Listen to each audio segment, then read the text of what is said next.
Vous êtes maintenant rapprochés par le sang de Christ. C'est lui qui est notre paix. Et des deux peuples en a fait un, les a réconciliés l'un l'autre avec Dieu par sa croix, pour ne faire qu'un seul corps, ayant détruit par elle l'inimitié.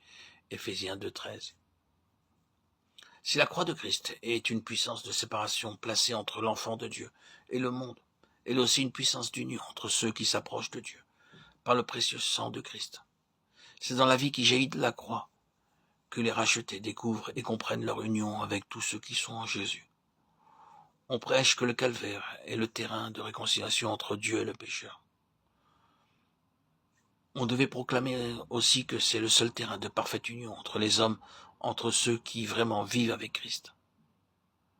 Comment ne voyons-nous pas que toutes les divisions existantes parmi les rachetés proviennent de ces éléments du monde, auxquels nous devrions être morts, et que c'est nier l'efficacité du sang de Christ que de tolérer dans nos vies quoi que ce soit qui n'est pas de lui, alors qu'il est mort pour nous s'en affranchir.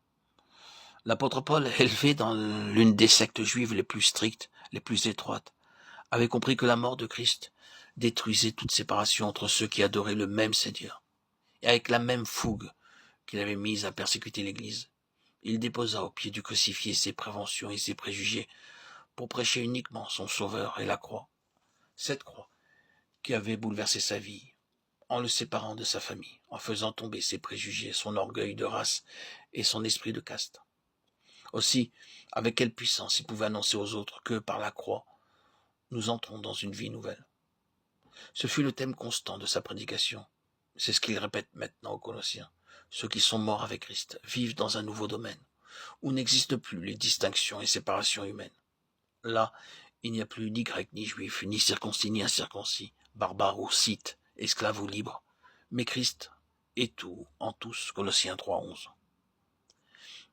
Et il écrit aux Corinthiens, nous avons tous été baptisés en un même esprit, pour n'être qu'un seul corps, que nous soyons juifs ou grecs, esclaves ou libres. 1 Corinthiens 12,12.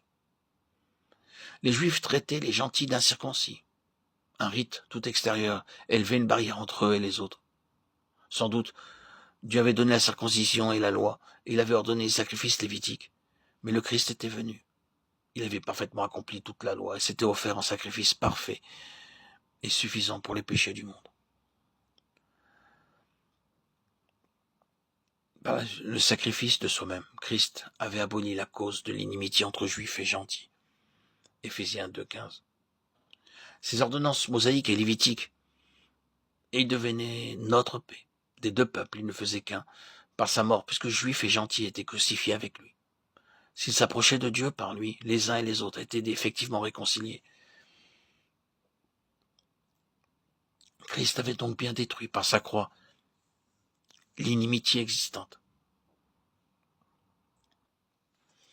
Quelle est glorieuse cette prédication du calvaire, sur quoi s'est élevée l'Église chrétienne, et d'où ont jailli toutes les bénédictions et toutes les libertés dont nous jouissions en ce XXIe siècle. C'est grâce à cette prédication de la croix révélée à l'apôtre par le Christ lui-même et à laquelle il voit sa vie que nous, gentils, non-juifs, nous sommes devenus héritiers avec Christ, membres de son corps et participants de la gloire promise en Jésus-Christ par l'Évangile, Éphésiens 3,6.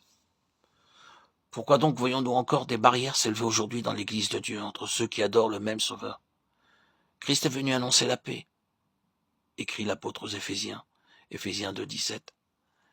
Le Seigneur ressuscité portant encore en son corps les marques de son sacrifice est mort pour rassembler toutes les races en un seul peuple, un seul corps. Il est venu lui-même nous annoncer la paix. Or, qu'il daigne encore aujourd'hui se révéler à son peuple et dire à toutes les fractions, à tous les membres vivants de son Église, en leur montrant ses mains et son côté percé, la paix soit avec vous.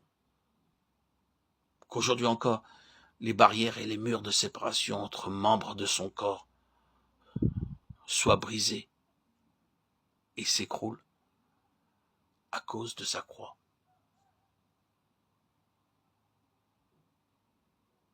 Au pied de sa croix. Alléluia. Amen. Gloire à Dieu au plus haut des cieux. Et paix sur la terre aux hommes qui aiment. À toi, Seigneur, tout honneur, toute gloire pour les siècles des siècles. Alléluia. Alléluia.